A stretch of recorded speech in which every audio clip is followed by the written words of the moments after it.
विश्व प्रसिद्ध साहिजात अवसर में पारंपरिक लोकनृत्य सांग को वीरवाद्य कंपी श्रीक्षेत्र श्रीरामलीला अवसर में दोलमंडप साही आखड़ा पक्षर रावण हनुमान बाहरी सकाळे दोलमंडप साही और राति कुंडेबेट साही परिक्रमा करने पर जगन्नाथ वल्लभ मठ ठारे श्रीरामलीलार लंकापोड़ी नीति संपन्न होता।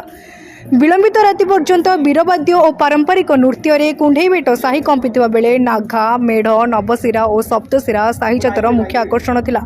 आज्ञा मो ना हूँ सब्यची दास मो घर हूँ चित्रगढ़ साई आ बहुत खुशी लगुच मत बंधी की साई बुलिया बहुत खुशी लगुच।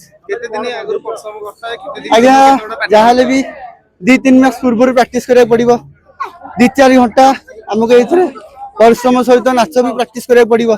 सबुठार बड़ कथा जे आम श्रीक्षेत्र परंपरा रे जो रावणर नीति रामलीला अनुष्ठित होउची सात साहिर जो लीलाटा अनुष्ठित होता है भारत वर्ष रे सबुठार रावण पोड़ी दशहरा दिन करा जाय थाए। किंतु आमर जो बासंतिक समय रे बा बसंत ऋतु जो दुर्गा उत्सव अनुष्ठित होउची ए समय जो रामलीला अनुष्ठित होउची एटे रावण को पोड़ा न जाए रावण जी महान पंडित महान ज्ञानी जी गुरु जहाँ से रावण को सम्मान दि जाए। रावणर जो पथ लीला रही साईजात भितर जगन्नाथ वल्लभ मठ ठारे ए रावणर जो नीति समापन करा जाय तापर राम अभिषेक उत्सव अनुष्ठित होता है।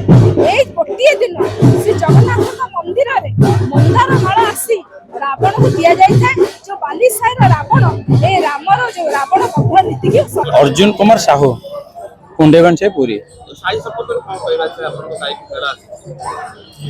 कुंडेगंज साई साईजात परंपरा बहुत बहु पुराना बहुत पुरातन जहाँ ये साई यात्रा मंदिर नीतिकांति सहित जगन्नाथ संस्कृति परंपरा सहित ये साई यात्रा होते जड़ित।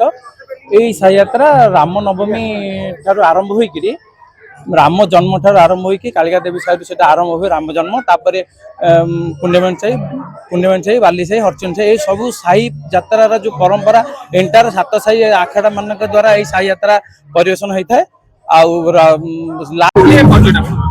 जय जगन्नाथ मो ना विश्वजित साहू पिता भीमसेन साहू मैं नवशिर नृत्य आज अंशग्रहण करी साईजात आम बहु वर्ष तल जगन्नाथ मंदिर संस्कृतिर परंपरा रे जड़ित या बहुत परिश्रम जिनस ये भगवान का आशीर्वाद ना कि हेनी मालिक नेला वाला ने खाली आम निमित्त मात्र।